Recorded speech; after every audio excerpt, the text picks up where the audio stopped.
Friends ఈరోజు Samsung MLT 111S కార్ట్రేజ్ని ఎలా refill చేద్దామని చూద్దాం. ఇది సామ్సంగ్ సంబంధించిన MLT 111S కార్ట్రేజ్. సో దీన్ని రీఫిల్ చేయడం ఎలా అంటే చూద్దాం. ఈరోజు ఇది చిప్ అనమాట, డిటెక్షన్ చిప్ ఇది.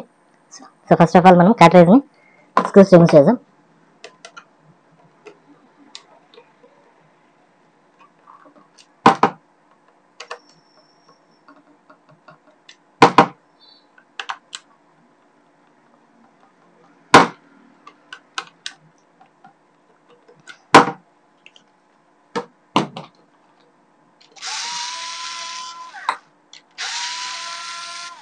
సో మొత్తం వచ్చి 4 స్క్రూస్ ఉంటాయి ఒక సైడ్. ఈ 4 స్క్రూస్ని రిమూవ్ చేయాలా.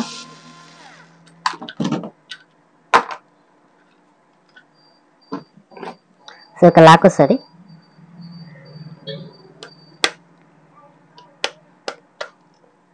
రిమూవ్ చేసేస్తాను ఇలా. సో ఇది ఇక్కడ కూడా లాక్ వస్తుంది. సో లాక్స్ మొత్తం రిమూవ్ చేసిన తర్వాత ఇది పైకి తీసుకొని ఓపెన్ చేసుకోవాలి. సో ఇది 2 పార్ట్ డివైడ్ అవుతుంది. ఒకటి వచ్చి డ్రమ్ యూనిట్ సెక్షన్, ఇది వచ్చి cartridge refilling section. So drum unit section మొత్తం ఓపెన్ చేసుకోవాలి.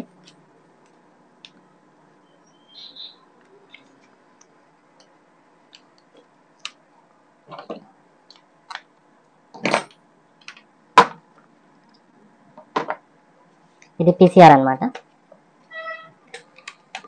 ఇది వచ్చి బ్లేడ్, వేస్ట్ చాంబర్ అనమాట యాక్చువల్లీ.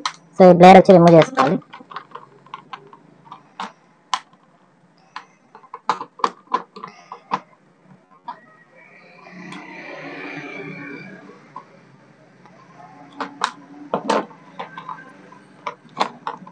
సో మీకు టూనర్ కనబడుతుంది అనుకుంటా, ముందర తీసుకొస్తాను. సో ఇది వేస్ట్ చాంబర్ టూనర్ అనమాట. సో ఇది డమ్ చేసేసి ఇది క్లీన్ చేసుకోవాలి. తర్వాత ఈ సైడ్లో రీఫిల్ చేసుకోవాలి. ఇది ఓపెన్ చేసేసి రీఫిల్ చేయాలి. సో క్లీన్ చేసి మళ్ళీ కలుస్తాను. ఓకే, ఇక్కడ ఒక్కటి.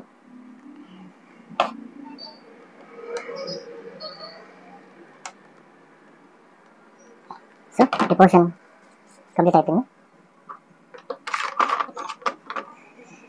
ఇది రీఫిల్ పోర్షన్ అనమాట. ఓకే, నేను ఫస్ట్ ఆఫ్ ఆల్ రీఫిల్ చేయాలంటే ఫిక్స్ చేయాలి దీన్ని ప్రాపర్గా. ఈ పొజిషన్లో ఫిక్స్ చేసుకోవాలి.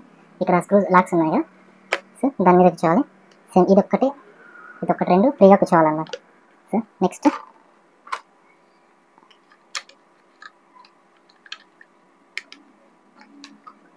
ఒక స్క్రూ వస్తుంది.